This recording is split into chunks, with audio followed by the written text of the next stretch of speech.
Hello again, Gills fans. Welcome back to the latest episode of Gills in the Blood TV. It's Monday review time, but unfortunately I am by myself this week. Unfortunately, Rhys, along with plenty of others, had international IFollow issues. Seems that there was only an audio for the first 70 minutes and no video coverage of the game, so he's had to spend his Sunday putting together a video. So go and check that out on his channel. I think he has managed to get some content out now, but as you may have seen on the Matchday Live, these videos and this channel is now in association with Art of Football. And I'm pleased to say that I am wearing one of their latest offerings. I do hope that you got to the Cricketers on time on Saturday to get yourself a free t-shirt and or scarf. Good quality. Love the pictures on the front. Proper Gillingham stuff. So yeah, website for Art of Football is in the description at the bottom of the video. But Saturday was Gillingham versus Crawley Town, another relegation six-pointer against sides that were coming off the back of decent results. The previous Saturday, Crawley had beaten Salford City by 3-2, and Gills, despite throwing away a 2-goal lead at the county ground, earned a very creditable point at Swindon. Team news came in at 2 o'clock in what was already a fairly busy Priestfield Stadium off the back of Brad Gallinson's pay what you feel necessary scheme, which saw people able to purchase tickets for anything between £1 and £30, a sellout. The ground completely full, all four sides of the stadium, which was great to see. Team news came in and there was one change from that draw at the county ground the previous week. Connor Masterson replaced the slightly unfortunate Will Wright, having kept 2 clean sheets and scored a goal in his last 3 appearances for the club. But no gripes from me, no gripes from anyone. I think there was a couple of players that haven't started games, the other one being George Lapsley, who, if they'd come in, it'd have been justified, and if they've not started, it would also be justified, such has been the recent form. So that team in full was Glenn Morris in goal, a back four of Robbie McKenzie, Max Ema, the already mentioned Masterson and David Tatonda, a midfield quartet of Sean Williams, Dom Jeffries, Alex McDonald and Timothée Dieng, and a front pair of Oliver Hawkins and Tom Nichols. New signings, Tristan Abrahams and Aidan O'Brien, were both on the bench. Could have been 1-0 down inside 30 seconds, couldn't we? There was a long ball played from left to right, a diagonal. I thought Tom Nichols done really well to get out and press the wing back. Unfortunately, his clearance ricocheted off that man and he escaped. Good ball across the box, dangerous area, corridor of uncertainty. Luckily, I think it might have been Robbie McKenzie on the cover who just did enough to put off the on-rushing Tom Fellows, and it sort of hit him in the knee and drifted behind the goal at the Rainham end. But yeah, an early warning and a shot across the bows from our visitors, who of course were under the stewardship now of former player Scott Lindsay. After that, I think the next sort of big moment in the game was Dom Jeffries escaping down the inside left channel, tried to get his head up. Not sure he trusted his left foot. Tight angle, ball at the side netting. Maybe he could have cut it back and got his head up, but like I say, it was a half chance at best. But yeah, I think Crawley probably had the better of it in the first period, didn't they? Huge one was for Ben Gladwin, who arrived last week, now their club captain, obviously linking up with Scott Lindsay again, and he jinked through our midfield and defence, and that was American defence, and just looked like he had an extra touch at a crucial time, sort of stood on the ball, and it allowed Morris to get out, Glenn Morris, and get his chest in the way to prevent it going in. I think we defended the corner pretty well after that. There was another corner that came in shortly after, a big bit of pinball in the 6-yard box, and it was a combination of, I think, Robbie McKenzie, another defender, and Glenn Morris got there at about the same time as Gladwin again, and the ball ricocheted wide or into the 18-yard box. I think Sean Williams might have hacked it clear. But yeah, Gills didn't really settle first period. It was all a little bit sort of truncated, a little bit disjointed. But the one big moment did come when Tom Nichols escaped down the right-hand side, I believe. Managed to keep the ball under control and stepped inside and released Dom Jeffries. And player in his form, I'd have put good money on him slotting it into the net in front of Gills fans at the Brian Moore stand end, but unfortunately dragged his effort wide. After that, there was not a great deal in the game in terms of big moments, and the referee blew for half-time. Having started the first half fairly sloppily, we couldn't have started the second period any better, could we? We came out, we was quick into the tackle, we was snapping into challenges. The game was predominantly played in the Crawley half of the pitch, and we got a good Robbie McKenzie throw. Everything seemed to be going out in exactly the right place, so that he could get a run up between the gap in the hoardings on the Gordon Road side of the ground. It used to be a thing that Ryan Jackson would do as well. And from one such throw, The ball eventually made its way across the edge of the 6-yard box to Tom Nichols. Great connection, half volley on the swivel from Tom.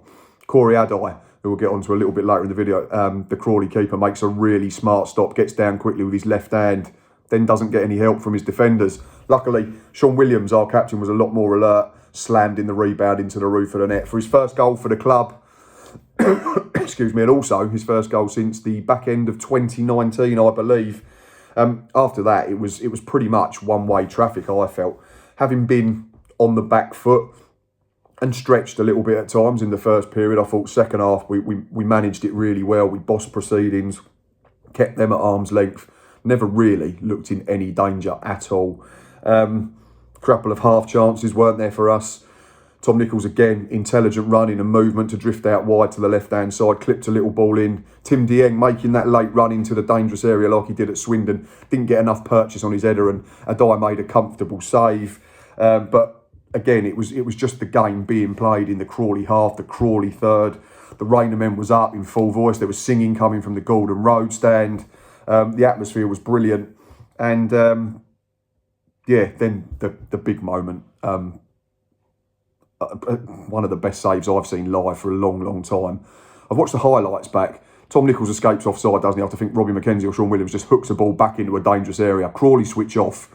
Suddenly Nichols has got the freedom of the 18-yard box and he steadies himself. And it just looks like he's going from outside to in. Bend it inside that far post.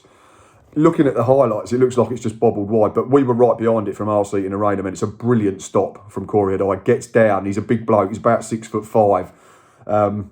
Gets the tiniest touch on it, a couple of fingers at best, and it just evades the far post and goes out for a corner. So double the lead there, and it's a fairly comfortable game for the remainder of the 90 minutes. But in fairness to us, after that, there was not a lot in the game. Like I say, we saw it out really well. We had to make a change. Ollie Hawkins come off with what looked like a potential rib problem as he walked off in front of the Rainier. He was trying to stretch out his arm and his shoulder and was pointing under his armpit to Gary Haymans, the club physio. But he sat on the bench, so fingers crossed it's nothing too serious. So I'm sure he'll be chomping at the bit to play against his old club, Mansfield Town, next Saturday. A couple of other changes. Aidan O'Brien came on, didn't he, for Hawkins? Probably got a little bit longer than we'd all envisaged, but I thought he was absolutely spot on. It was a really, really promising cameo from Aidan, who we know has played well under Neil Harris before. He was quick into the closing down and the press. 2 good feet. He's powerful. He's strong. He's got a bit of pace about him. He's not lightning quick, but he's certainly no slouch across the ground as well. So yeah, really, really promising from Aidan O'Brien, and someone who I'm sure will only get better with more minutes and more time on the training pitch, getting used to know how we play. The only other scare really was when Tom Nichols went down, didn't he? Looked like he was holding the back of his knee. Immediately waved or signalled in some description to the bench, but luckily it turned out to just be cramp and he was able to complete the game. Tristan Abrahams came on for a little cameo. One shot that Corey Adai fell on and saved at his near post, but it was good to see that Abrahams was coming on and showing some self-belief and the confidence to take on the effort. But yeah, I thought second period we really, really saw it out comfortably and ended up deserving our 3 points. It's at this point that I look at best opposition player on the day. For me, it was the keeper. I've not got anything witty or remotely humorous in terms of what we call this section. There's been some real bad ones in the last few weeks, so I do apologise. But yeah, Corey Adai for me was Crawley Town's man of the match. Unfortunately, the apps that I normally use, the likes of FotMob and SofaScore, seem to be having some sort of issue over the weekend. If you look at match statistics and player statistics on either app for our game, it seems that Tom Nichols had 3 shots on target but didn't complete a pass. Gills completed 5 passes out of 23 in the whole 90 minutes. Sean Williams didn't have a shot despite scoring the winner. I might have believed stats like that, 5 passes completed if this was pre-Christmas. Joking. So I'm just going off the naked eye and what I saw in the ground. But for the save from Tom Nichols alone, I thought Adai deserved man of the match for the visitors. I thought it's just an incredible stop. Like I say, even better because of the size of the lad. His distribution was decent. He was comfortable with it at his feet. I mean, there was one time I think he was getting pressed on both sides late in the second half, but instead of panicking and just booting it into touch or going long, had a touch, played it right through the middle of them to his centre midfielders. Whether his central midfielders and his defenders were as comfortable playing out from the back is for another discussion, because I don't think they were personally. I thought their left-hand side really struggled with that aspect of the game, and that's where we was able to take a bit of advantage. But yeah, the save from Tom Nichols was brilliant. There's the one from Abrahams at the end we've already mentioned. His save from Dieng. He's come and claimed crosses. His distribution was solid enough, and at 25, he looks like he's got a very good career ahead of him. So me, Crawley Town best player was Corey Adai. Back to the Gills now, of course, some more positivity, and we have to look at our man of the match. I'm going to give it to a man who I think has been absolutely magnificent since the Leicester game onwards. He got man of the match on the telly that day in front of the BBC cameras. I described him as looking 26 instead of 36 at the county ground last week. He was breaking up play and bombing over halfway, linking the play, getting people involved in dangerous areas. Scored the winner yesterday. He is the captain on the pitch now with Stuart O'Keefe seemingly out of favour. My man of the match for Gills was Willow. Sean Williams, thought it was a cracking performance. A couple of people have said to me that maybe he was, struggling first half, but I think that was just the way that we were set up. And the way that Crawley was set up, it was just meaning that we were getting overloaded in the middle of the park and stretched, because they went wide to their wing back initially, didn't they? Who was having some joy. And then I think we tried to change the system to sort of counteract that, which meant there was more space in the middle. So him and Dieng was being slightly overrun. And then it looked like our central defenders were not getting a lot of protection. But I don't think that was the fault of Sean Williams or anyone. It's just the way the game was panning out. We had to change it, didn't we? Neil Harris changed it. We were the better side second period. And Sean Williams was at the heart of everything that we did really well. I described him in pre-season as the calm amongst the chaos. He's got so much time on the ball. Looks like he's got an extra second. Wand of a left foot when he's allowed to play. But he just keeps it simple. Goes and gets it off his centre half. Gets it off his full-back. Moves us on into the attacking third. But again, he was in the right place at the right time. Plenty of times from a defensive sense.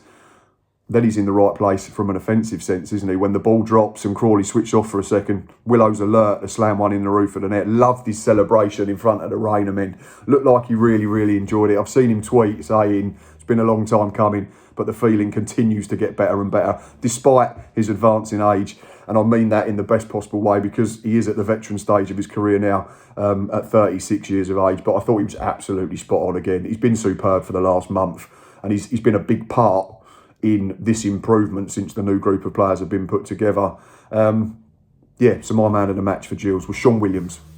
In terms of our player ratings overall, and this was what myself and Boz put together, it's another solid team performance, isn't it? It's great to be sat here. 7 seems to be the lowest, and that's been what it's been like for the last 4 weeks, whereas before 6.5, 7 was comfortably getting your man of the match. That's the turnaround. And there's plenty of candidates. Again, it's not like one player just dragged us over the line on his own. I thought Robbie McKenzie was magnificent at right back. I thought Max Emar and Connor Masterson were superb as a pair. I thought Masterson just looked a little off the pace first half, like someone that had not played loads of football. I thought his partner was absolutely spot on. A few times he's got Masterson out of trouble. David Tatonda continues to impress. Pirouette on the halfway line, second half, was quite frankly magnificent, wasn't it? He was turning to David Alaba, not David Tatonda. And there was a song for him to the lines of "What's That Coming Over the Hill," which was great fun. It's just a really enjoyable place to be at the moment, isn't it? Around the football club, supporting the Gills. Glenn Morris, we went 7.5. 2 big saves first half. The one with his chest and the one where he gets out with the defender to block Gladwin when it looks like he's going to smash it in front of the Rainier and give our visitors the lead. Robbie McKenzie, I thought, was just the best of the back four, but they were all super solid, so we gave him a 7.5 as well. Max, Connor and David, we gave 7s. Didn't do anything wrong. Kept Dom Telford quiet and kept Ashley Naisden quiet when he came on. They had to change the way they played because they weren't getting through, and I thought the key thing was that the game was played in front of us, which is what you want as a defender. I've said this on plenty of videos. At whatever level you play as a centre-back or a full-back, you don't want to be playing on the half-turn. And I think there was only fleeting moments where we may have been. In terms of the midfield, Sean Williams, I gave 8.5. I thought he was magnificent and he was our man of the match. So it was 8 for the performance and an extra 0.5 for the goal. It was ably supported by others, wasn't he? There was talk in the week and on the morning of the game about Dom Jeffries just looking a little bit jaded at Swindon last week. Was at fault for the concession of the penalty we felt, or I felt.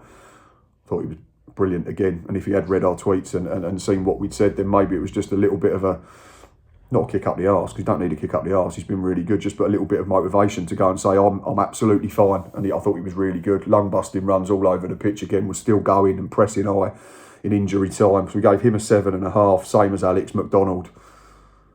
I've said plenty of times over the last few weeks, it's great to see Macca enjoying games, influencing football matches at the top end of the pitch. I was conducting a Rainier yesterday when taking corners. Laughing, joking with supporters. Completely different football club. Tim Dieng gave a solid 7. He's one of them players, like Williams generally, that you just don't see loads of, but for the right reasons. He gets it, he breaks up play, he passes, he keeps it simple. But he has got that ability now with better players in our team, and he's one of them that's made us a better football team, is to make that late run into the box, and he's done it a couple of times. Flick on for David Tatonda at Colchester, his goal against Swindon, and the header on Saturday, which unfortunately just didn't have enough power, and Corey Adai managed to save it comfortably. In terms of the front two, Tom Nichols, one of the most intelligent players I've seen grace the Priestfield turf for us in the last few years. He's played 4 games. Does he get an assist? Probably not, because the keeper saves it, but if you're being generous, it's now 3 goals and 3 assists in 4 matches. Looked for all the world he was going to score, didn't it? It's his shot that leads to the goal. Adai makes that wonderful stop from him shortly after. Ollie Hawkins, before the injury, I thought was a handful again. He's not the most mobile, but what he does is brings players into play because he's very good at what he does. He's very good at being a number 9. He's a superb back-to-goal centre-forward. Everything sticks, whether it's his chest or his knee, wins the majority of his headers and gets people in behind. And when you've got someone like Tom Nichols playing off him, it's a potent combination, and we look a completely different club now, don't we, in terms of an attacking threat. In terms of the substitutes, we didn't give a rating to Jules Lapsley or Tristan Abrahams because they didn't get that long on the pitch. We've already mentioned Aidan O'Brien, 7 for me. Thought he was really, really good. We were concerned, weren't we, in previous episodes? I think we spoke to Luke on the transfer roundup when previewing this game. I think it was mentioned maybe on other Matchday Lives or Monday reviews with Rhys that my only concern was if Ollie Hawkins got injured, we didn't have a like for like. We've got good players, we've got Tom Nichols, but the options before deadline day's arrivals were Scott Cashkett, Lewis Walker, who both want to try and run in behind. They're both relatively quick. I'd say Walker's better in the air than Scott Cashkett, but they're a little bit lightweight. Obviously, they're both ruled out for a period of time now. Walker, unfortunately, for the rest of the season. But we've brought in Aidan O'Brien and Tristan Abrahams, big lumps, but mobile at the same time. And again, O'Brien, I thought most things stuck. Obviously, he's got to take time to get used to how Tom Nichols plays, and that will come with more training ground minutes and football match minutes. But yeah, really encouraging. Another 3 points, another clean sheet, and just a really good afternoon, wasn't it? And that good afternoon wasn't just because of the football match and the result. It's everything surrounding it now. We've already mentioned the ticket deal that Brad Gallinson and his family did. It's pay what you want. Full house. Good atmosphere. Away fans sold out their allocation as well, because this wasn't just open to home fans, this deal, which is great to see. Stuff going on before the game, factory being opened early, food and drink being available, service improving, half-time entertainment with crossbar challenges, factory staying open after the game, even simple things like getting a schedule of what's going to happen during the day, what time the players come out to warm up the keepers, notifying of anything just before the game. Yesterday there was a minute's applause for a young Gillingham fan who'd sadly passed away, aged only 15, so we send love and best wishes to his family, and that was immaculately observed. Yeah, can't iterate it enough. It just feels like a completely different football club. The only downside was Hartlepool and Harrogate nicking wins that we probably didn't fancy them to get, but that's life. We can only control what we can control, and that's winning football matches. 10 out of 12 over the last 4 games, 3 clean sheets, 8 goals. It's a staggering switch up compared to what we were seeing before the festive period. Anyway, that is enough from me. If you've got this far, thank you for listening. Thank you for watching. Rhys will be back next week as long as his IFollow's working. Keep checking out Art of Football, like we've already said, for t-shirts, sweaters, hoodies, bucket hats, prints, all sorts of stuff on there. Like I say, the link's in the description at the end of this video. We'll be back later in the week, and it probably won't be a match preview video this week. I'm not going to Mansfield, it doesn't look like. So, the band will be back together. Myself, Jack and Rhys will be back for the latest episode of Gills in the Pub to look back on Brad Gallinson's takeover, the transfer window as a whole, hopes moving forward. Promises to be really, really positive, doesn't it? Which has been the theme over the last few weeks. The views are staggering. We're looking at going over 1,000 on both the Matchday Live and the preview of this game, which is brilliant. So thank you very much. So keep liking and subscribing. Yeah, Gills in the Pub back in the week. Won't be travelling to Mansfield, but obviously there will be a Monday review looking back at our game versus the Stags. But until then, enjoy your week. Up the Gills.